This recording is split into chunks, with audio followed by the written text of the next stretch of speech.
కథ పేరు ఓడిపోయిన మనిషి. కథా రచయిత బాలగంగాధర్ తిలక్. తెరచి ఉన్న కిటికీలోంచి ఒంటి మీద జల్లుపడి చటుక్కున మెలకు వచ్చింది. కళ్ళు తెరచి కిటికీలోంచి చూశాను. సన్న చినుకులతో వాన, గాలి మాత్రం తీవ్రంగా వీస్తోంది. సగం నెలుపు సగం తెలుపు గల తెల్లవారగట్ల సన్నని చినుకుల దారాలు గాలిలో కదిలిపోతున్నాయి, చెదరిపోతున్నాయి. ప్రహరీ గోడ దగ్గర మందార చెట్టు పువ్వులు ఎర్రగా వానలో తడుస్తున్నాయి. చల్లని గాలికి ఒళ్ళంతా ఏదో హాయిగా ఉంది. చల్లదనం మనస్సులోకి వెళ్ళి బాధ్యతల్ని, సమస్యల్ని, భయాల్ని దాచుకున్న వేడి సెరెబెల్లాని కూడా చల్లబరుస్తున్నట్టు అనిపించింది. కళ్ళు మూసుకున్నాడు. ఎవరో మంచు కొండల మీద స్కేటింగ్ చేస్తోన్న దృశ్యం. విశాఖపట్నంలో డాల్ఫిన్ నోస్ దగ్గర తెల్లని ఓడ కదులుతున్న దృశ్యం. మద్రాస్ కాలేజీ ఆవరణలో ఎవెన్యూలో నడుస్తున్న దృశ్యం. ఈ మూడింటికి ఏదైనా సంబంధం ఉందా? హాయిలో హాయి అనే పరుపులోనున్న నేను చుట్టపెట్టుకున్నట్టు ఏదో ఫీలింగ్. ఈ ఫీలింగ్ని పోనివ్వకూడదనుకుంటూనే ఒళ్ళు ముడుచుకుంటూ, కళ్ళు మూసుకుంటూ, చల్లని వానని మనసులో కురిపించుకుంటూ చెయ్యి పక్కకు జాపాను. మెత్తగా, ముదురుగా, లావుపాటి పాత రబ్బరులాగా చేతికి తగిలింది. అంతవరకు పక్క మీద నా పక్కనే సుభద్ర పడుకుని ఉందన్న మాట మరచిపోయాను. 12 ఏళ్ల క్రితం తాకగానే కొత్త ఉద్రేకాలు, రహస్యాలు నాలో ప్రసరింపచేసిన ఈమె శరీరం ఇన్నేళ్ల పరిచయంలో, అనుభవింపబడడంలో, పిల్లల్ని కనడంలో వయస్సు పెరిగి ఈనాడు ఆకర్షణను కోల్పోయి ఇల్లాలు అనే ఒక వ్యర్థ గౌరవ పదమైన ఈమె శరీరం నా చేతికి తగలగానే వాన, వేకువ, మందార చెట్టు గబుక్కున మాయమైపోయినాయి. వాటి స్థానే పెళ్లికి ఎదుగుతున్న ఆడపిల్ల, టాన్సిల్స్ ఆపరేషన్ చేయించవలసిన చిన్న కొడుకు, బ్యాంకులో తరిగిపోతున్న డబ్బు, ఎప్పుడు రిపేర్స్కొచ్చే కారు వచ్చి నిలుచున్నాయి.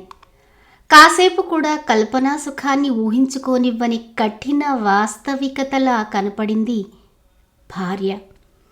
ఆమె వైపు తిరిగి చూశాను. ఒంటి మీద సగం సగం బట్టతో, రేగిన జుట్టుతో, గృహిణీ ధర్మాన్ని రోజంతా నిర్వహించిన అలసట కనిపించే కనురెప్పలతో, లావెక్కి వంపులు మాయమైపోయిన వంటితో జాలిగా కనిపించింది. ఏదో బాధ అనిపించింది. ఎవరో నన్ను దగా చేస్తున్నారనిపించింది. మంచి ట్యూన్ వినిపించే రేడియో గొంతుని ఎవరో నొక్కేసి వికటంగా నవ్వినట్టు అనిపించింది. ప్రథమ యవ్వన దిశాలు లీలగా జ్ఞాపకం వచ్చాయి. సుతారపు అత్తరు వాసన లాంటి జ్ఞాపకాలు ఆ రోజులు. మళ్ళీ అటు తిరిగి పడుకున్నాను. చల్లని గాలి మొహానికి తగులుతోంది. వెనక్కి వెళ్ళిపోతున్నాను. ముదిరిన ఏళ్ల పర్వతాల మీద నుంచి వెనక్కి లోయల్లోకి, పచ్చిక బయళ్ళలోకి వెళ్ళబోతున్నాను. రొమాన్సు, ఆదర్శాలు, అమాయకత్వం కలిసిన వేడి రక్తం. పడుచు పిల్లలన్నా, కవిత్వం అన్నా, సోషలిజం అన్నా భలే ఇష్టం. చేబు నిండా డబ్బు, సినిమాలు పైలా పచ్చీసుగా ఉండేది. భావ కవిత్వం మీద, సుభాష్ చంద్రబోస్ నాయకత్వం మీద మోజు. ఇంగ్లీషు వాళ్ళన్నా, ఉద్యోగస్తులన్నా చిరాకు, ద్వేషము. ఆ వయస్సులోనే చిన్న రొమాన్సులు ప్రారంభం. 2 కలువ రేకుల లాంటి కళ్ళు గాని, చివరికి జవ్వాడి నడుం మీద నాట్యం చేసే వాల్జడ గాని కవిత్వంలోకి పంపివేసేది. సామ్రాజ్యవాదాన్ని, సాంప్రదాయాన్ని ఎదిరించాలనే సాహసం. కానీ మరికొంచెం ఎదిగేటప్పటికి నాకు తెలియకుండానే ఎన్నో జాగ్రత్తలు వచ్చి కూర్చున్నట్టు తెలుసుకున్నాను. నా లోపల ఎవడో పెద్ద మనిషి, బుద్ధిమంతుడు అయిన వాడు ప్రమత్తమవుతున్నాడు. మెడ చుట్టూ కండువా వేసుకుని కొంచెం వంగి కర్ర నానుకొని జీవితాన్ని భద్రంగా అటూ ఇటూ చెదిరిపోకుండా తాళం వేసుకుంటున్నాడు. బాలని ప్రేమించాను, అలాగని చెప్పాను కూడా. అయినా చివరికి ఏమీ ఎరగనట్టుగా తప్పుకున్నాను. పెళ్లి పందిట్లో ఆ రాత్రి నేను తలనొప్పితో విడిది మేడగదిలోని పడుకున్నాను. అందరూ పందిట్లో ఉన్నారు. పెట్రోమాక్స్ లైట్ ఆరిపోయింది. కిటికీలోంచి వెన్నెల పడుతోంది. మెట్ల మీద చప్పుడు వినిపించింది. ఎవరా అని చూశాను. బాల. కళ్ళని కాటుకతో బుగ్గ మీద చుక్కతో బాల నా దగ్గరకు వచ్చి తట్టి లేపింది.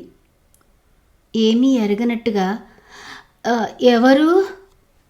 నేను బాలని. ఆమె గొంతులో బాధ, ఆవేశం. రేపు ఉదయమే నాకు పెళ్ళి అయిపోతోంది. నేను మాట్లాడలేకపోయాను. ఏ, నిద్రపోతున్నావా అంది. ఆహా, లేదు. ప్రేమించానని పెళ్లి చేసుకుంటానని అన్నావు. పల్లెటూరి పిల్లనని ప్రతి మాట నమ్ముతానని, ఏం చేసినా ఊరుకుంటానని అనుకున్నావా? ఏ, మాట్లాడమే. అది కాదు బాల. ఇలా జరుగుతున్నందుకు నేనెంత బాధపడుతున్నానో దేవుడికి తెలుసు. మరి మా వాళ్ళెవరికీ ఇష్టం లేదు. మీ కుటుంబానికి మాకు శత్రుత్వం ఉందిట. మీ చిన్నాన్న మా నాన్నని చంపడానికి వచ్చాడుట. ఇదివరకు నీకు తెలియదా? తెలీదు. అది జరిగి 20 ఏళ్ళు అయ్యింది. ఇప్పుడు దెబ్బలాటలు లేవుగా. ఒకరినొకళ్ళకొకరు ఇళ్ళలోకి ఒకళ్ళు వస్తున్నారు, మాట్లాడుకుంటున్నారు. అయినా మా వాళ్ళెవరికీ ఇష్టం లేదు.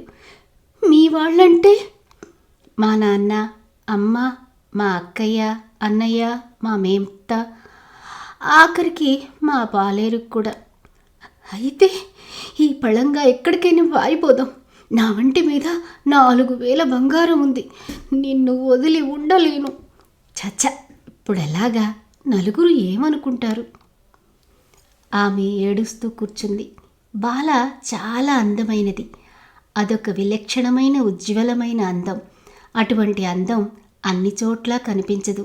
నాకు బాధగా ఉంది, నిజమే. కానీ ఎంతమందిని ఎదిరించి, ఎన్ని అడ్డంకుల దాటి నా భవిష్యత్తును ఏం చేసి ఈమెని నా దాన్ని చేసుకోగలను?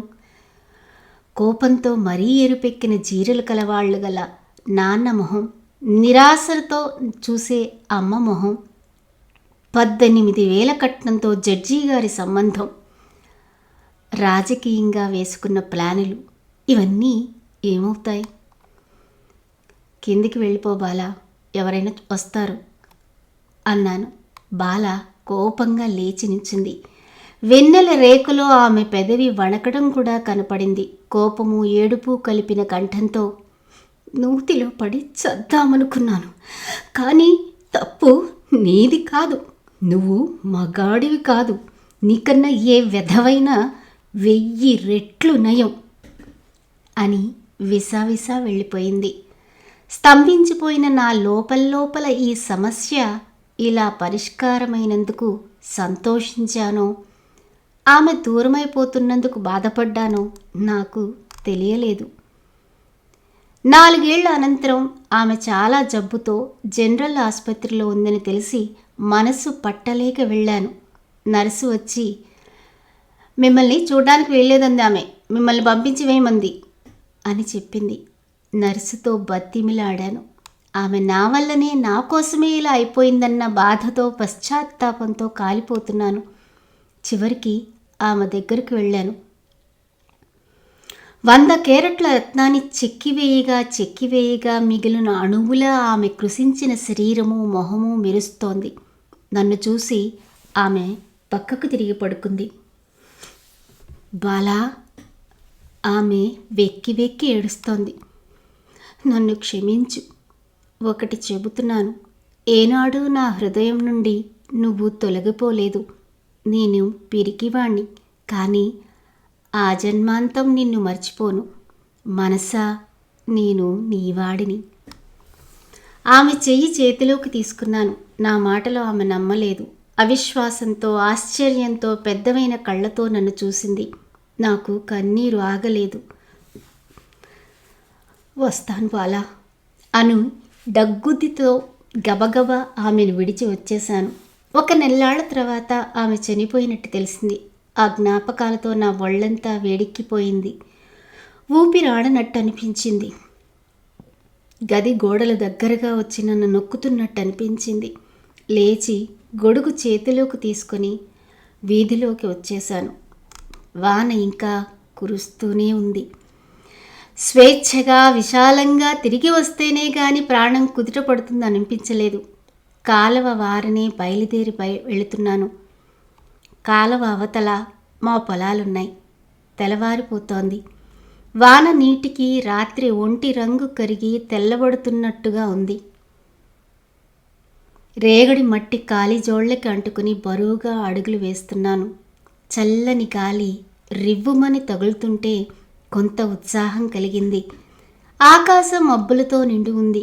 కాలవ వారనున్న చెట్ల ఆకుల మీద నుంచి జల్లుమని జడి పడుతోంది.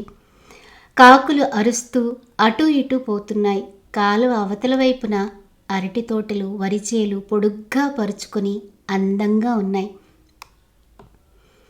కర్ర వంతెన వచ్చింది. వంతెన కింద కాలవ సుడి తిరుగుతుంటే కొంతసేపు చిత్రంగా చూశాను. వంతెన దాటి పొలం గట్టున వెళ్తుంటే ఏమండోయ్ అన్న పిలుపు వినిపించింది. వీరన్న మామిడి తోటలోంచి ఆ పిలుపు. తోటలో పైన గడ్డి కప్పిన ఇటుకల ఇంటి ముందర అరుగు మీద ఎవరో ఆడమనిషి నిల్చుంది.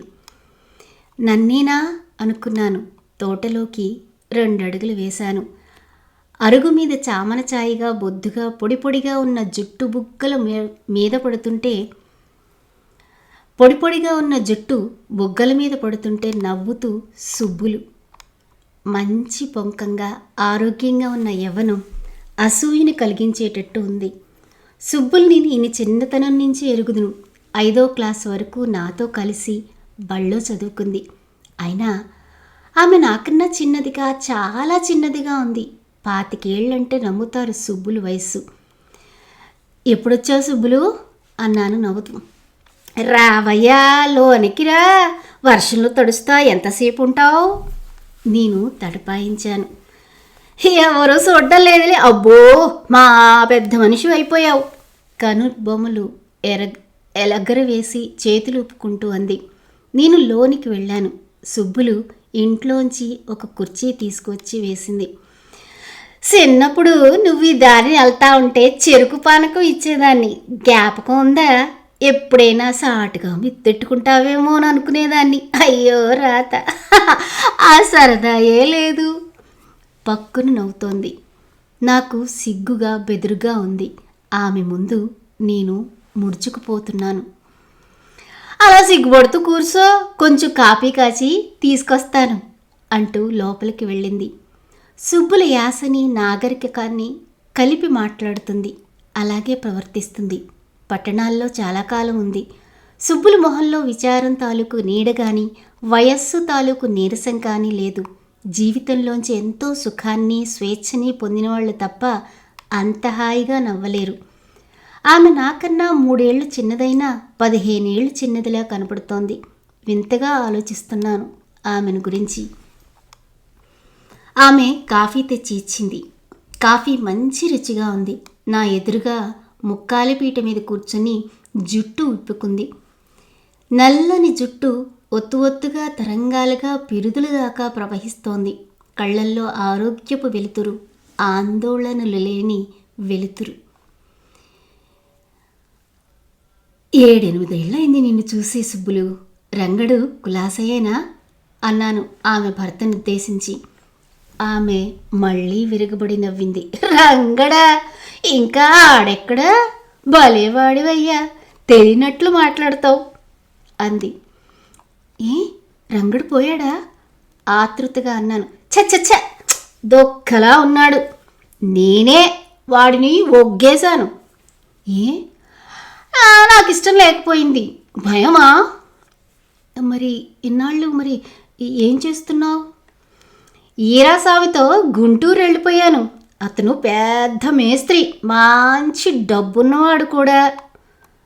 అతన్ని పెళ్లి చేసుకున్నావా? గుంటూరులో మా భలేగా ఉందిలే. నగలు, బట్టలు, సినిమాలు, ఓ దర్జాగా ఉండేది. వీరస్వామి కూడా బాగుండేవాడు, కానీ అతనితో కూడా చెడిందా? అతను దేన్నో మరిగాడు. నాకు చాలా కోపం వచ్చింది. నీకింటి దగ్గర దెబ్బలు తిని సాక్రిఫైస్ చేయడానికి నేనే ఎదవని కాదని చెప్పి నా నగలు, డబ్బు తెచ్చుకుని వేరే వెళ్ళిపోయాను. మరి ఇప్పుడు కలుసుకున్నారా మళ్ళీ? ఆడిని ఒగ్గేశాను. నేను తెల్లబోయి చూస్తున్నాను. అదేంటి అలా చూస్తావు? ఇష్టం లేని వాడితో కాపురం చేసి ఏడుస్తా చావనా? నా దగ్గర అటువంటిది లేదయ్యోయ్. బతికినన్నాళ్ళు కులాసాగా బతుకు. నాకు అన్యాయం ఒకరు చేస్తే ఊరుకునేది లేదు.